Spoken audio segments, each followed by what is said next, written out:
I'll be talking about the presbyond in emmetropes. As you know, presbyopia is the irreversible loss of accommodation which happens during aging. Even though many surgical approaches are there to correct presbyopia, but its overall management is quite challenging. So there are two ways in which you can correct presbyopia. One is the accommodative way and other is the pseudo-accommodative way.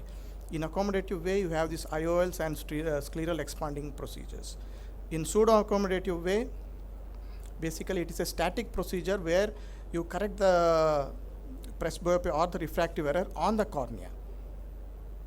So presbyond is a pseudo-accommodative way to correct the presbyopia. So before you go into the presbyond, you need to know about two things. One is ocular dominance testing, and the other is knowing the right amount of monovision to be done in a patient. So how do you check for the ocular dominance?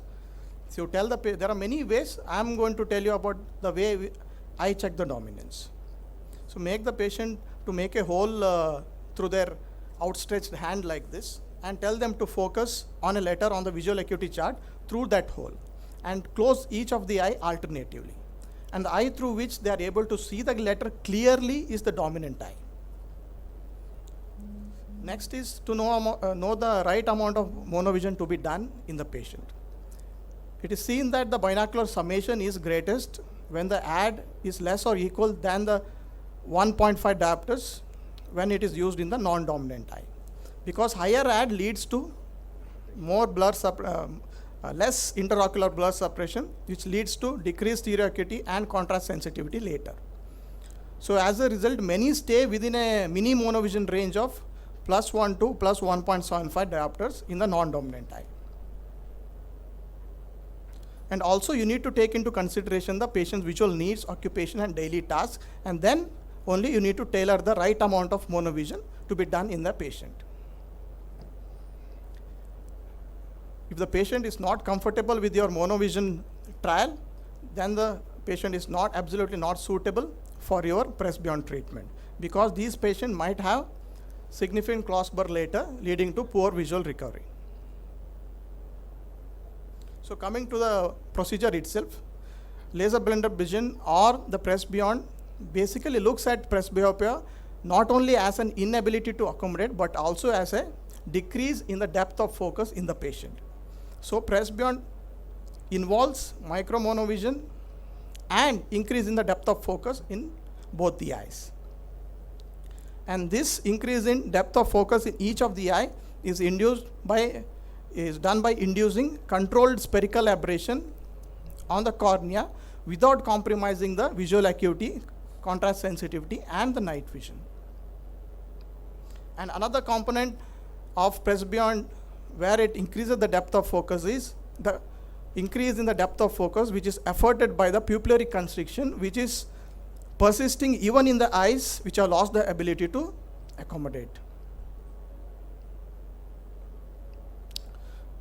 So what happens is, in presbyond, when you have a monovision with spherical aberration index, controlled spherical aberration induction in both the eyes, what it does is, in the dominant eye, it will give a very good distance vision down up till the intermediate, and in the non-dominant eye, it will give a very good near vision up till the intermediate, so as to create a blend zone in the eye. So what it gives is a very good, clear, continuous distance, intermediate and near vision in the patient. So presbyond can be done in hyperopes, myopes and in emmetropes. But doing in emmetropes presents quite unique challenges, because the patient already has good distance vision and they are not used to wearing glasses. So they have quite a large high expectation from your treatment. So the surgeon is already on high pressure even before doing the treatment to give a very good refractive results later. Preoperative workup is very important here. Apart from your cycloplegic refraction and manifest refraction, do the dominance testing and the monovision trial accurately, and rule out any other intraoperative problems before you take up the patient for the procedure. And then you need to enter the data in the CRS software of the Meleti machine. So then it optimizes the spherical aberration to be induced in the patient according to the patient's age, refraction, preoperative spherical aberration of the patient itself, and also according to the tolerance of the anisometropia in the patient. Can you make it fast? We are due for the next session, please. Okay. I'll wrap up. So what it does is LBV gives the Presbyon gives a very sharp binocular vision due to the neural summation. Because of that, increased depth of focus in both the eyes. And also it gives a very good contrast sensitivity, and if at all due to any circumstances you need to retreat, it's quite easy to reverse the treatment also. Should I wrap up? Yeah. Okay.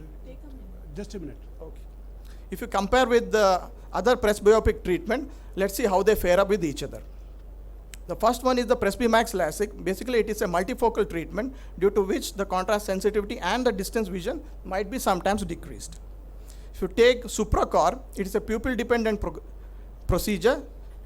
So the regression and also the contrast sensitivity might be slightly compromised later.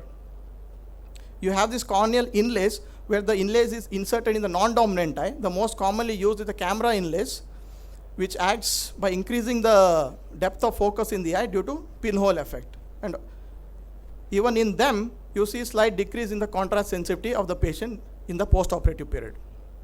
Lastly, you have the IOLs. You have this MFIL, trifocal, and DDOF lenses. They are the intraocular procedure. So obviously the intraocular complications will be there. And also night vision problem and contrast sensitivity problem is there with these procedures.